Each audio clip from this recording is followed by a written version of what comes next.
இந்த கொடூரமான சம்பவங்களுக்கு 2009ஆம் ஆண்டில் நடந்த இறுதி போராட்டத்திலே நடந்த கொடூரமான சம்பவங்கள் இவை அனைத்துக்கும் நாங்கள் நீதி கோருவதாக இருந்தால், நாங்கள் துரதிர்ஷ்டவசமாக இலங்கை அரசாங்கத்திடம்தான் நாங்கள் நீதி கேட்க வேண்டியதாக இருக்கின்றது.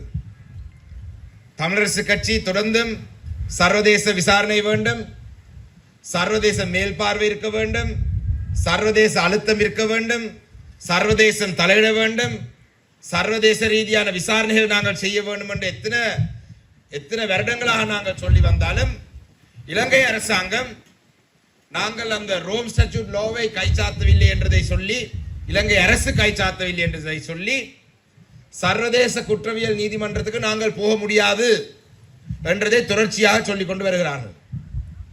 நாங்கள் தமிழரசு கட்சி தொடர்ச்சியாக சர்வதேச ரீதியான விசாரணை வேண்டும் என்று சொன்னாலும் கூட இலங்கை அரசாங்கம் அதை தொடர்ந்து மறுத்து கொண்டிருக்கின்றது.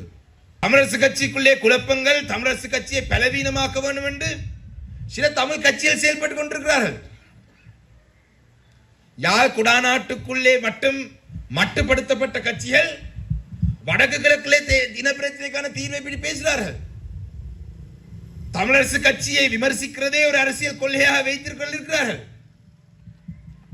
தொடர்ச்சியாக தமிழ் மக்கள் வடக்கு கிழக்கிலே அவர்களை ஏற்றுக்கொள்ளாவிட்டாலும் தொடர்ச்சியாக தமிழ் மக்களை தமிழரசு கட்சியை பலவீனமாக்குற முயற்சியிலே அவர் ஈடுபடுறார்கள்.